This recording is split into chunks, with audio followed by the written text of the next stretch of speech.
Coach Wells loves to target his tight ends when they're in the red zone. So that's definitely cool to see. But no, I see him doing all kinds of things, all sorts of routes, blocking, everything I'm kind of looking for as a person. And I know they'll probably do some different things with me, hopefully. But no, I've enjoyed what I've seen so far, and I love that group. I honestly like just the visits I took there. I have amazing relationships with that tight end room, so it's pretty cool that I like that all when I get there. A lot of them are going to be there because I have great relationships with them. I can see them being a lot of my good friends, so I'm very excited for it. Thanks for listening to KC Sports Network, proudly presented by Emprise Bank. If you're thinking about starting a business or know someone who is, check out Emprise Bank's SBA loans. It's always good to know your options, and they can be your partner in possible. Hello, and welcome to the Verbal Commitment Podcast on the Kansas City Sports Network, brought to you by Homefield Apparel. I'm Kevin Flaherty, and I'm here, as always, with Ryan Wallace from GoPowerCat.com and 24/7 Sports to talk about the world of local recruiting, from Kansas and Kansas City prospects to the college classes at Kansas, Kansas State, and Missouri. This week, we're bringing you an interview with our top-ranked player in Kansas, five-star tight end Linkon Cure of Goodland, and we also talked with talented Lawrence 2026 linebacker Josh Galbreath. As always, if you like what you're hearing, subscribe, hit that like button, or leave us a 5-star review wherever you get your podcasts, like Apple or Spotify. All those things help us to grow the show and get us in front of more people like you. Ryan, we had another pretty close game on Friday, although Gardner Edgerton did explode at the end to get that 35-21 win at Lawrence. I was going to say, that was a game that ended up being, if you just woke up and looked at the scoreboard or the score on Saturday morning, you would thought that it was, another runaway for Gardner. But within, 5-6 minutes left in the game, there was Lawrence knocking on the doorstep in the red zone. They just weren't able to do it. And then, as you mentioned, Gardner kind of padded some stats there at the end. But a really, really good contest. And, one of those games, Kevin, that maybe both of those two teams can use as kind of fuel for the fire heading towards state playoffs. I agree. Let's get started with our unsung star of the week, Braven Powell. Ryan, Gardner is tough to face because you're battling the flex bone and all this motion, all this eye candy. You're having to keep up with speed to the outside and Zaire Padilla on the inside. And then all of a sudden, Powell keeps it himself. And his legs and leadership made a major difference late against Lawrence. Incredible leadership, incredible presence, physically speaking as well, Kevin. I would imagine he's every bit of 6'3", and 200, 205, maybe 210. I mean, good-looking player. And I thought he threw the ball much better than we've seen in years past. I mean, baseball background, but he was really putting some touch on some of his deeper throws, going through the progressions as well, looked more like a quarterback. You and I would still love to see what he can do on defense. I think he'd be a heck of a linebacker prospect because of his, he's not bashful for contact, as you mentioned when he was running between the tackles. But, a guy that, let's be honest, probably should be getting more recruiting attention. That's why, even though he's a known name in the Metro because Gardner is a state championship team, he's still kind of an unsung star when it comes to recruiting.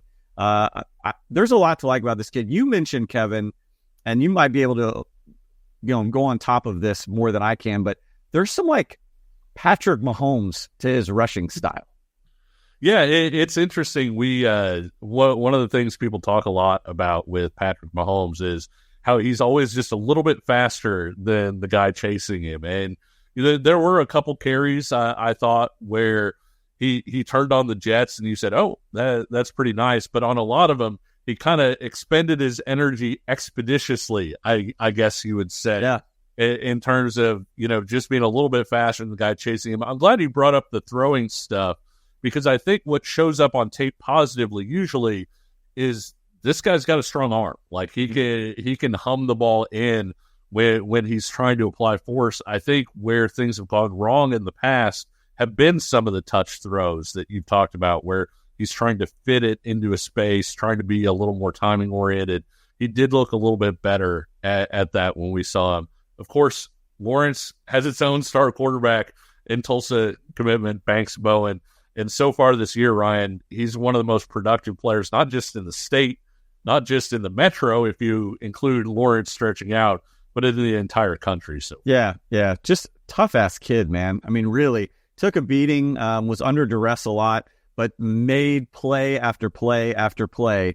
There's a little YOLO to his game, which, might come back and bite him a little bit at the college level, but I'm sure they're going to fine-tune all that stuff out. You'd rather see a kid try and making some plays, right, than maybe being nervous to commit a turnover. I mean, that's not Banks. He'd rather go big and go home that way than go home thinking, what if?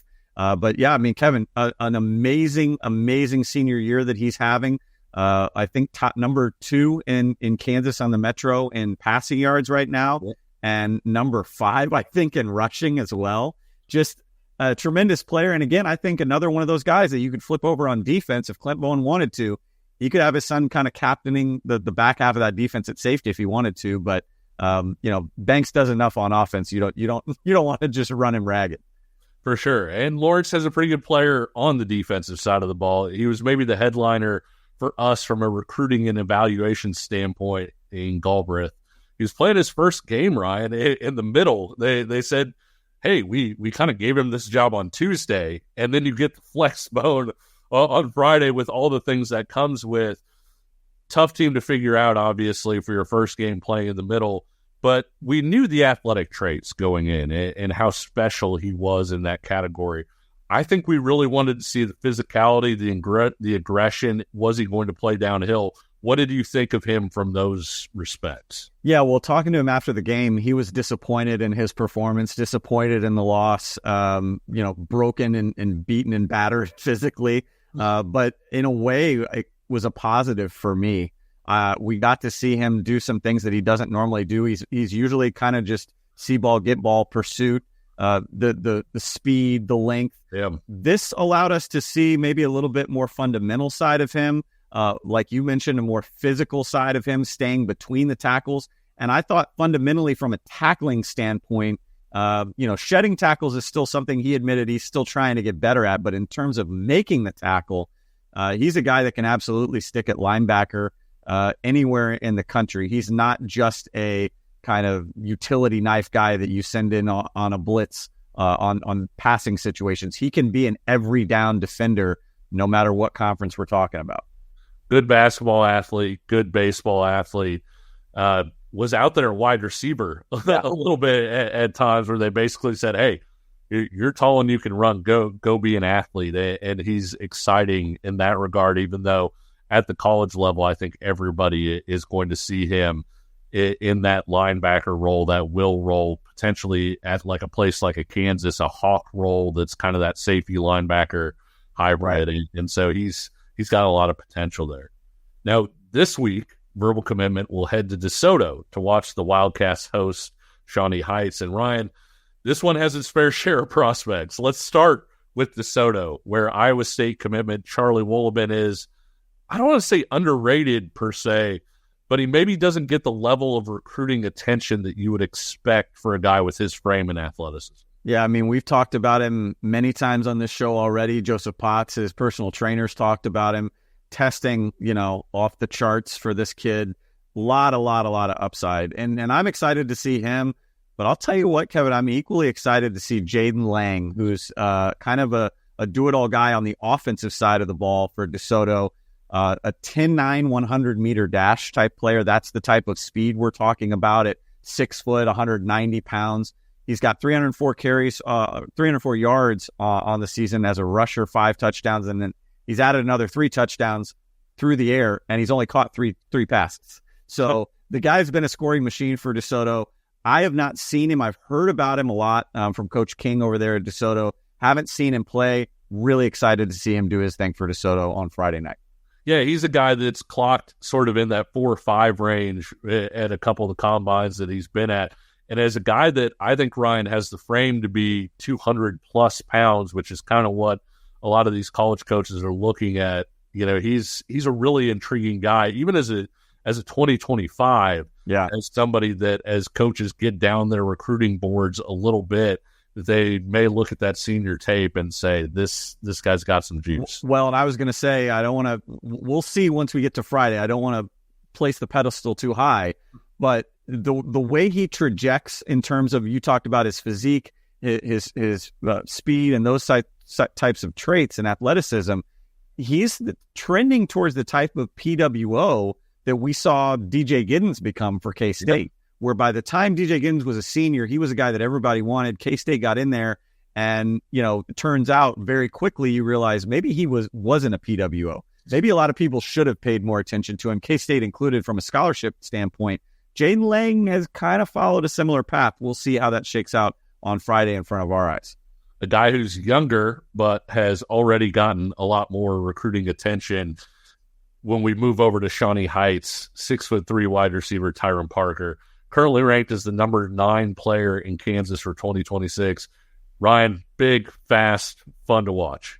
Yeah, I'm excited to watch him. We haven't seen him do a whole lot. We're showing some highlights here of him as a receiver, and I didn't get a chance to see him do any of this stuff at K-State's camp simply because he was a little banged up. So he got his offer, did some testing, and watched from the sidelines. But as you see here, it's some breakaway speed for 6'3", and he'll go up and I think he tracks the ball really well too. Yeah. He's not just a guy that is just to go up and get it. You see here watching and making sure he's in bounds. But how about the ball skills here, Kevin, on defense? He's got a couple picks on the year for the T-Birds. And again, ball skills for 6'3". The things just come easy to Tyron Parker. So I'm excited to see, I think, a little bit about the speed. What kind of separation does he have? But also the route running. Where is he? How far does he need to go? Because I think, all in all, Kevin, I think he's the type of player that with a strong end to his junior season, and maybe we see a little bit more of him in the offseason, he could creep into that top 5 in Kansas come next year. He's that type of athlete, a guy that KU wants really bad, a guy that Iowa State, I think, is very in on, and K-State wants extremely bad as well. He's going to make his case, and we'll see on Friday night how close he is in that battle between he and Nate Scott down at Fort Scott. Nate Sims, down at Fort Scott in terms of who is the premier wideout in that 2026 class. Yeah, I think when you look at that 2026 class, it's shaping up to be a really stacked group at the top.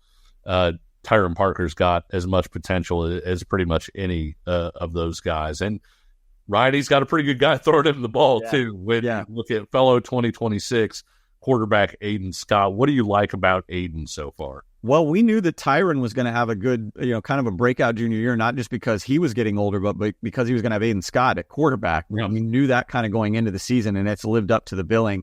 One of only 3 quarterbacks right now on the Kansas side of the Metro that's averaging at least 300 yards per game passing. I got a chance to see him at the 6-star final showcase out at Ray-Pec in April. And, he's got great size, good length. I mean, he's not a guy that's going to struggle seeing over the line at probably every bit of 6'3", 6'4". But I thought he had really good polish. I mean, mechanically very sound. And I think maybe what I'm interested to see on Friday is what kind of athlete he is in terms of improvisation when play breaks down. Is he a type of guy that's going to look downfield? What can he do with his feet outside the pocket, maybe as a scrambler and a runner? Interested to see that side of his game. But Kevin, I think he's a guy that is kind of sneaky, going under the radar a little bit, could emerge for more FBS attention come next offseason. Should be a fun game to watch. We'll have our talks with Josh Galbreath and Linkon Cure coming up. But first, let's hear from you over at the KCSN hotline powered by Mint Mobile. If you have any questions or comments for us here at Verbal Commitment, shoot us a text over at 913-407-6524, and we may just talk about it on the show. We also want to tell you about our friends over at Home Field Apparel. If you haven't been outside in the last few days, you really should ask yourself why. But if you have been outside, you'll know that it's fall, which means layering season. And Home Field has you covered with all kinds of gear for all kinds of weather, from the lighter T-shirts to long sleeves and outerwear with more than 40-plus items apiece for Kansas, Kansas State, and Missouri fans to choose from. So head on over to homefieldapparel.com and use the promo code linked below in the description, and you can get 15% off your first order. We'll be right back. Looking for tickets for your next event? Tickets for Less is your #1 source. Save big on every purchase when you use promo code KCSN at ticketsforless.com. It can be such a pain to deal with big wireless providers, and what you see is almost never what you get. Just when you think you've had your right price, your bill will magically skyrocket with unexpected overages and hidden fees. So when Mint Mobile says you can get $15 a month when you purchase a 3-month plan, they mean it. So you can say bye-bye to your overpriced wireless plan's jaw-dropping monthly bills with Mint Mobile. Mint Mobile is here to rescue you with premium wireless plans starting at just $15 a month.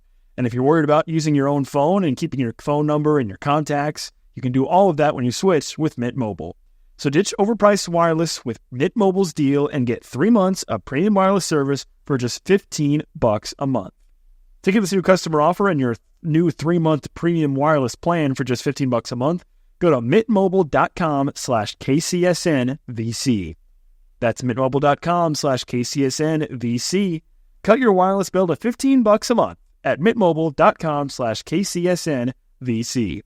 $45 upfront payment required, equivalent to $15 per month. New customers on first 3-month plan only. Speed slower above 40 gigabytes on unlimited plan. Additional taxes, fees, and restrictions apply. See Mint Mobile for details. We're back with the Verbal Commitment Podcast, sponsored by Home Field Apparel. Ryan, we talked with Josh Galbreath after Lawrence's game against Gardner Edgerton, and we will have a live interview with Linkon Cure here in a bit. But before we get to those, we're already close to halfway through the high school season, as crazy as that sounds. So let's talk about kind of a sleeper team on both sides of the state line so far. In Missouri, who's maybe a sleeper team that stood out to you so far? So my surprise pick on the KC Mo side is going to be the Lee Summit Tigers. Kevin, no shortage in terms of like recruiting success before. I mean, Felix Dike Uzama from there, Drew Locke, Josh Manning. So I mean, Lee Summit is a proud program, but 4-1 overall to start this season. Their last winning season was 2018. They've already equaled their amount of wins from last year. So to me, they've kind of come out of the woodwork a little bit, so to speak. 3-1 in the Suburban Gold, which is an incredible league. Tough talent. Wins over Liberty North. And their one loss is Blue Spring South, who I think was probably my second choice in terms of surprise teams right now. So, I mean, a really strong season from Lee Summit, mainly from their offense. 34 points per game. That bumps up to 40 points per win in their winning games. Braden Lehman, 2025 quarterback, just unbelievable season right now throwing the ball. 1,300 yards is the most in Kansas City on either side of the state line. And he's got 2 really impressive receivers, Karsten Fine, Peyton Hatfield. Preston Hatfield, the twin brother, is the running back, and he's averaging 6 yards a carry. All 3 of those guys are just juniors. So they find another quarterback, and this thing could continue on into next year. And then on defense, Kier Lewis, 6'3", 255 in the line of scrimmage. That goes a long way when you're trying to stop opponents. So to me, the season that Lee Summit has had right now, 4-1 overall, really caught my attention on the Missouri side. On the Kansas side, I think a good pick, kind of because of who they lost and them still being pretty good, is Olathe East. You were 7-3 a year ago. You lose a 4-star offensive lineman in Brett Carroll to Minnesota. You lose 2 all-league linebackers in Ray Smith and Michael Costello. Smith winds up going to Northwest Missouri State. You lose Gerard Reed, a guy that both of us really liked at Montclair County Community College. And you're 4-0 anyway. And you look at, Jack Cornell was a good quarterback, I think, for them a year ago. The best thing a quarterback can do at the high school level, not turn the ball over. He's got 7 touchdowns, 0 picks so far. And Ryan, a guy that I know that both of us like, and I'm interested to get your thoughts on him, Josiah Young. He's playing both ways for them, playing offensive tackle, but his future, I think, is as an edge player. And when you've got a guy like that coming off the edge in high school, you really have something. Dying to see this kid in person, and maybe, with the season they're having, it pushes us to get out to watch the Hawks, because great length. I mean, the wingspan just catches you right away on film. Pretty good burst off the ball, but great bend for his size too. I mean, can really get under the bigger offensive tackles. Again, I mean, there's a lot to like about what Olathe East has put on film so far. Knowing everything that they lost, really, really encouraging sign for this program moving forward. Yeah, I would agree. And while we're here and having fun, let's also But let's also go ahead and hit on an individual stock riser apiece. Ryan, who do you have on the Missouri side? I'm going Missouri again, and I thought about Luce, the quarterback over there at Rockhurst, but let's throw some love out to maybe a program that isn't as quite in the limelight as much as a Rockhurst. How about Robert Palmer, the running back out at Grain Valley, senior tailback, moved in from Eldridge, Iowa, which is kind of in the eastern part near Davenport, over the offseason, and quickly has asserted himself. Number 2 in Kansas City, Missouri as a rusher, 80 attempts, 959 yards. That's 191 per game, 12 yards per carry, Kevin. 11 touchdowns. 5'10", 195 too. So quick, when I first heard 12 yards a carry, I'm thinking, okay, maybe he's diminutive, right? Maybe he's this little scat back. But then you flip the tape on with the highlights, and it's like, no, this is 5'10", 5'11", 190, 195-pound running back that can really separate. I think he's got really good vision and really good patience at the high school level. Watches his blocks to develop and then makes his move at the right time. MIAA interest, he's got an offer, I think, from Graceland. Bowling Green and Buffalo had kind of mixed some interest in over the offseason. But this is a kid to me who, is he stock rising in terms of getting into Power 4 level, getting up to FBS level? Maybe not. But in terms of just pure stock, going from a Division III type guy, Graceland offer, to where I think he could be by the end of the year with the tape that he's putting out, there's no question his stock is soaring right now. And a kid that, folks, got to get up to Grain Valley and watch this kid. They got a great one this week against Smithville. But what he did against Platte County, what he's done against both Raytowns with the athletes that those guys put out on the field, I'm really, really intrigued at Robert Palmer and wondering, where are the coaches and colleges for this kid right now? I think I would really like him if he were just the patience and the balance and the things that you were talking about, the vision. But when that guy gets to the open field, you've heard the expression, if he's even, he's leaving. And that sums up Robert Palmer. I think on the Kansas side, I'll go with a quarterback and a guy that I know we both love in Derek Morgan of Goddard Eisenhower. We saw him at multiple stops this summer. He's a kid that can really spin the ball. And when you look at him and watch him play, he's committed to Lehigh. He's been outstanding this year with 17 total touchdowns so far. 13 of those have come through the air. But more than that, Ryan, I think it's the way he's doing it. The throws you see him make on tape where the ball just jumps out of his hand. He may be the best pure thrower in the state of Kansas right now. And I don't say that lightly because I think there are some really good throwers in the state, both in the senior class and on through. Like I said, he's committed to Lehigh. I don't know that, like what you were saying with Palmer, I don't know that it's, hey, the recruiting stock is taking a major jump. But I think when people see that tape and see the way he throws the ball, his stock to me as a player has gone up. And once people see that senior tape, you could see the recruiting stock respond as well. Yep. Does some crazy stuff in terms of unorthodox throws and the way that he can fit it in tight windows off balance. And none of it are problematic passes. He's making the smart passes, but in ways that you're thinking there's no way he's going to do this. And he does. Pretty good out of the pocket as a rusher too, and can scramble and pick up yards. I said it on Twitter. I think I think his tape last year was some of the most fun tape we watched from his class. He's doing it again as a senior. I love watching week to week what Derek Morgan's doing out at Eisenhower. Yeah, I would 100% agree. We talked a little bit earlier about our interview with Josh Galbreath over at Lawrence, talented linebacker for 2026. And while Galbreath plays for Lawrence, I did think it was interesting that he started off rooting for another college football team. Take a look. I moved here in second grade, so I lived in Alabama originally, so I grew up a Bama fan. But as soon as I moved here, I started watching some KU, and now I'm a pretty good KU fan as well. And with Josh being a linebacker who has repeatedly timed in the 4.4 second range in the 40-yard dash, he's already getting a lot of college attention. He shared with us what he's looking for in his future school of choice. Gotta have a good education, obviously, and then keeping my family included in the decision, making sure they can get to my games, things like that. And then just being real. Up next, our talk with five-star tight end and Kansas State commitment, Linkon Cure. You won't want to miss this. Thanks for listening to KC Sports Network. Make sure you download our new app. Find it on the App Store or Google Play. Just search KC Sports Network.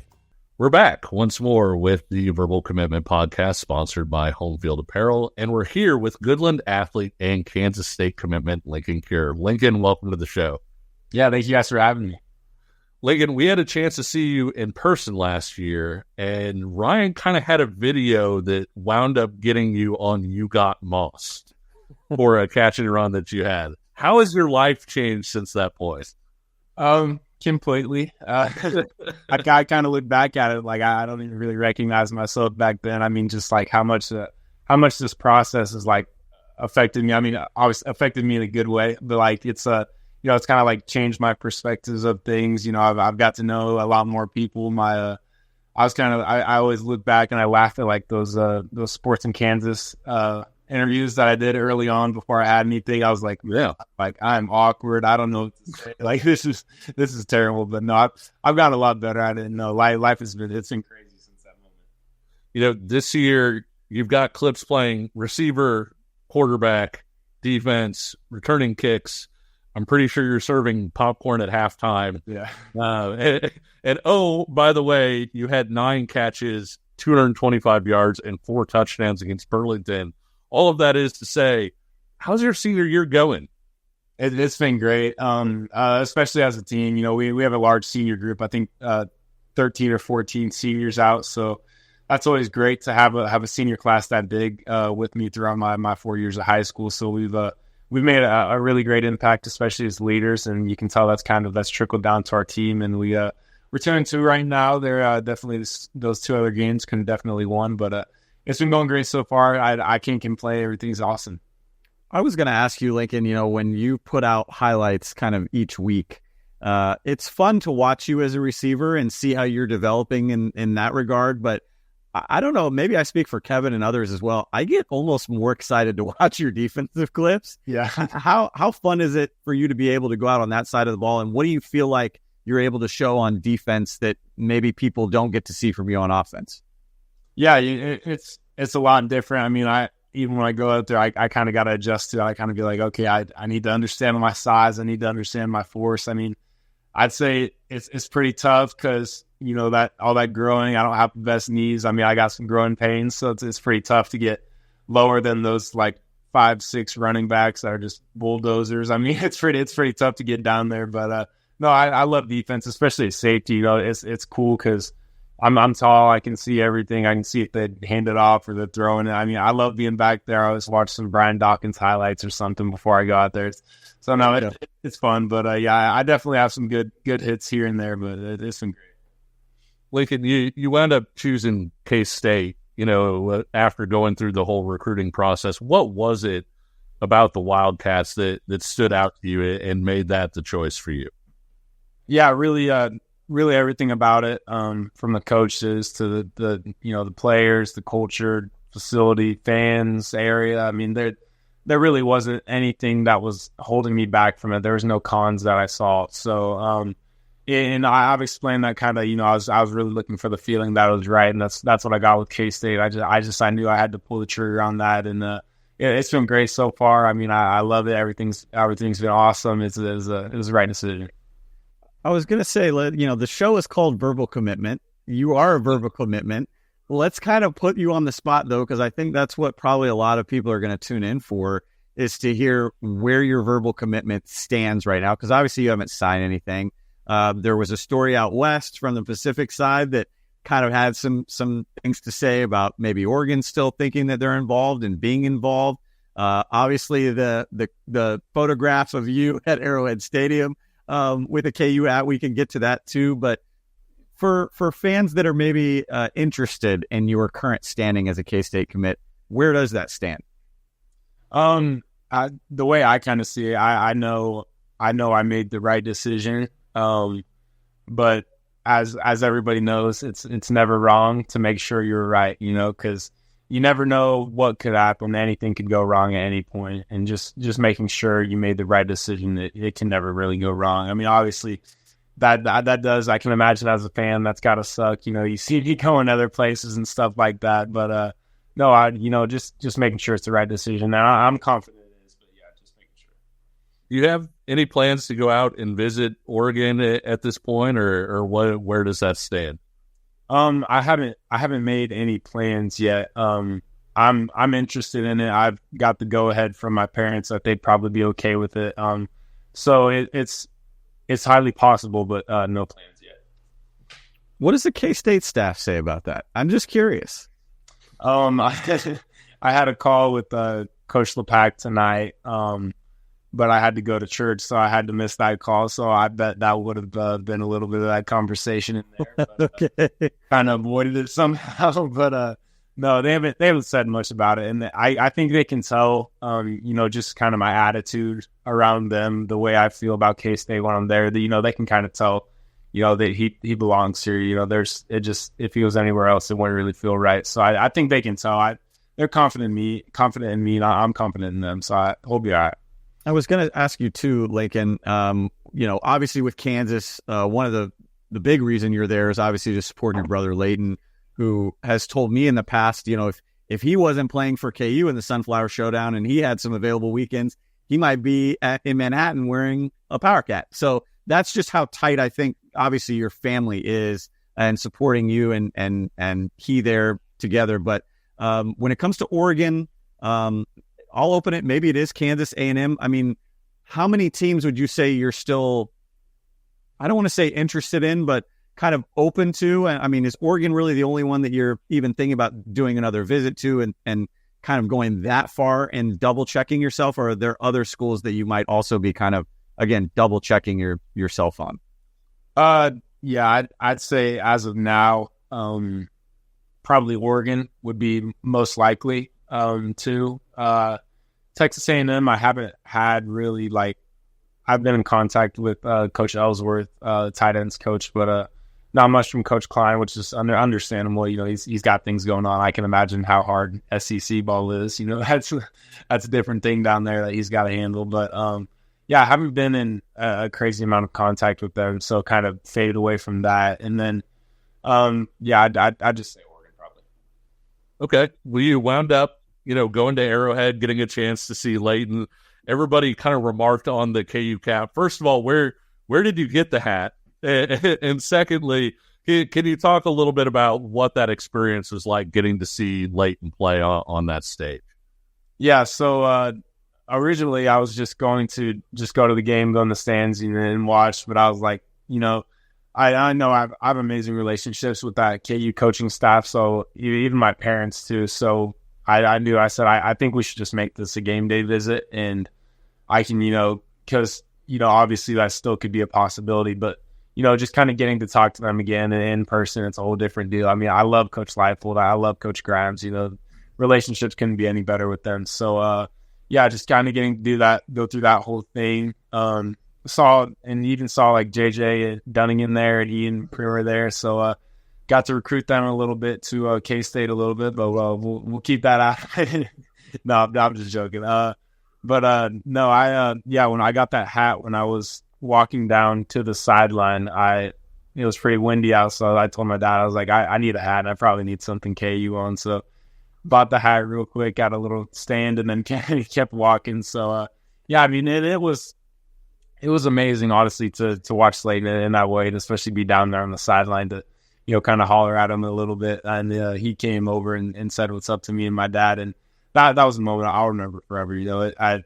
I'm honestly just so proud of him to, see he's worked his way up to there. Like it definitely hasn't been easy for Leighton just through injuries and other situations and stuff like that. To see him on that stage, it was it was definitely awesome for me. I almost shed a tear just kind of seeing it. You know, me and my mom were even going through these a photo album from when we were kids. I saw a photo of me and Leighton throwing the ball around in our Denver Broncos gear, so that was pretty cool. But I'm pretty sure it'll be even a even more special moment to be suited up against them. So I'm just waiting for that. Lincoln, when you've had some time to watch the Wildcats, what has stood out so far about this Connor Riley Matt Wells offense, and what kind of intrigues you about joining much of that crew that will still be there come next year? Yeah, obviously the touchdowns definitely stick out. I know Coach Wells loves to target his tight ends when they're in the red zone, so that's definitely cool to see. But no, I see him doing all kinds of things, all sorts of routes, blocking.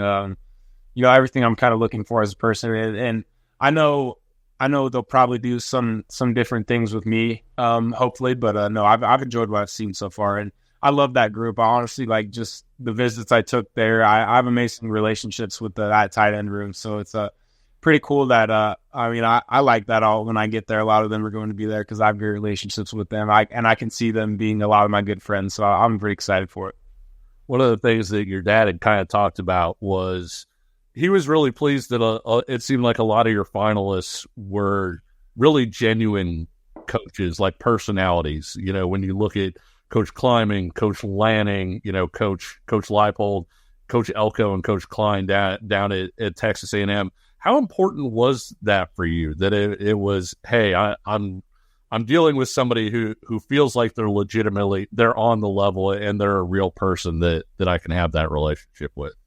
Yeah, it was super, super important to me. And I kind of feel like it almost did it on its own. Like that's almost just what my interest led to, is what I got back from other people. So yeah, I mean, like Coach Kleiman, Coach Leipold, Coach Lanning, I mean, some of the most genuine coaches in college football. I mean, it's when you can tell, I mean, every coach says they kind of care about you as a person more than a player, but when you can really tell they care about you more as a person than a player, I mean, that really sticks out to me. And I definitely noticed those things. I think I did a really good job of, kind of looking out for what I was looking for. And I'm happy with my decision. I'm happy with the 4 schools that it came down to. Off week for Kansas State. It sounds like the Chris Kleiman and the offensive staff will either be in to see you this week or on their way out to Boulder next week with the late time against Deion Sanders and company. I wanted to kind of ask you a random question there regarding the Buffaloes. Were you surprised as much as kind of Kevin and I were, and maybe others in the recruiting industry, that Colorado being right on your doorstep didn't push a little bit harder?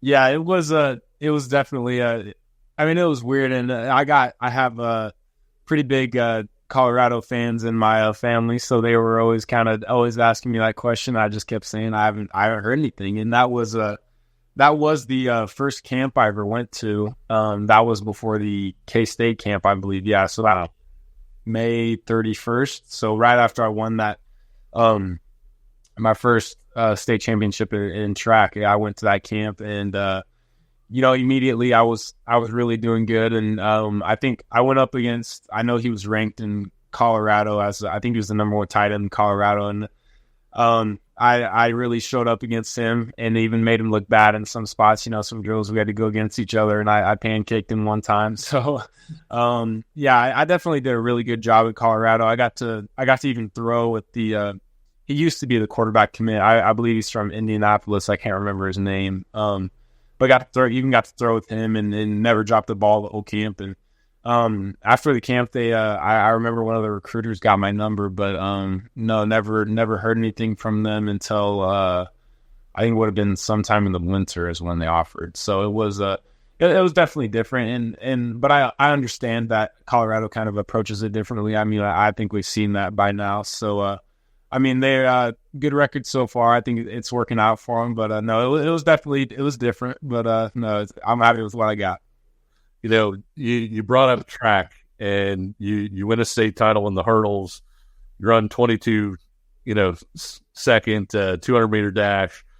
You're on a basketball team that reaches the state title game. Football is obviously what you're going to be doing at the next level. Is there any interest from anybody in you doing something else? And what do you love doing the most? I mean, is football your primary love, or do you kind of have stronger feelings for basketball or track? Yeah, I had, some schools, I think it may have been kind of part of the recruiting process. They did kind of offer track to me, but I gave kind of an immediate no. Football's kind of just always been my one love. But at some points, like I'd say probably even going into my freshman year, I was more of a basketball player than anything. But I kind of, the way I grew, I eventually knew that, football was going to be my place. That's where I'm going to succeed. And I think that's where I can play at the next level. So definitely focused on that a little more than everything else. But I'd like to just stick to football. I mean, I'd love to get these records in state track. But, once I get those, I'm done with it. Two more quick ones from me here, Lincoln. The first one that I wanted to ask you about was you've kind of become also, you mentioned kind of recruiting J.J. Dunnigan and those guys, but also pitching in with Coach Tang and the basketball side too. Can you walk K-State fans through any discussions that you had kind of in that viral clip doing the Wabash with AJ, the number one basketball recruit in the country, and how interesting that was? Yeah, no, I have a lot of good relationships with other K-State recruits, and it hasn't even really been like K-State telling me to go out and recruit them. Like I'll see something and I'll make sure I go talk to those guys. Like when I saw JJ at that Sharp Performance Camp, I mean, that's kind of where I got to know him and Ian Primer, and we've become great friends since. I mean, every time I see JJ, I go up, I say what's up to his dad, I say what's up to him. Like, we're pretty good friends, and then especially me and Ian too. But no, doing that Wabash with AJ, that was definitely that was really cool. I mean, like when you have me and him down there in front of the student section, we were here, like people chanting our names and stuff like that. So that was really special. And then especially just teaching him how to do the Wabash, that was pretty cool. Yeah, 5-star basketball, 5-star football. That doesn't happen in Manhattan. Hasn't happened ever. So that was a really neat thing to watch. Let me circle back around though and finish with this. Again, the Oregon thing is going to be something that, again, will continue to be a narrative moving forward. But, if you had to say, let's say there is a visit to Eugene that takes place, what does Oregon have to do in order to have you come back to Goodland and really, really second guess yourself? I mean, even more than maybe you're thinking right now, what would it take from the Ducks for you to legitimately change your direction? Yeah, that's almost a question that I kind of ask myself too. What are they going to have to do? But even on that OV before going into K-State, I mean, it was Oregon at that point, and they kind of clear to me. I was clear to myself too. It was a tough decision, is how I'll kind of word it. It's kind of a place where I don't see any cons at either of those schools. Oregon, I love going in. I love designing stuff and stuff like that. And Oregon's obviously a good route for that. But it's just it was a tough decision. I'll leave it there. But no, I'm kind of asking myself the same question about how kind of just want to see what they do. Okay. Always have to ask because one, you're putting on weight for college football, obviously, but you're also a basketball track guy, and so you don't want to get too heavy before going for those records. So where are you at right now from a weight standpoint, and what's kind of your goal before you head off to college? Yeah, I'm at a good 225 right now. Put on some good weight over the summer. Got a lot of muscle, but it's definitely hard to keep my weight up in season, all year. So it's definitely hard. Like I'll go into, we have a scale in our weight room before weights class, and I'll measure on that sometimes, and I'll drop like 3 pounds in one day, and like it's just like so random. I'm just like I need to figure out how to just keep this steady. But I think I've done a good job of it so far. But yeah, I mean, basketball season will be tough. Track will be tough, but I think I can kind of stick at this 225 and do all the things I want to do. And then, going into K-State, I'd like to be probably around a 225, 230. And then, they'll probably give me around that area, a good 225, good 240, 245, somewhere around there for my freshman year. Sounds great. Well, Lincoln, thank you so much for swinging by, and thanks to all the rest of you for watching and listening to Verbal Commitment Podcast here on KCSN. If you like what you've seen or heard, leave us a like, subscribe, or hit us with a 5-star rating. Until next time, we'll see you on the trail, and take care.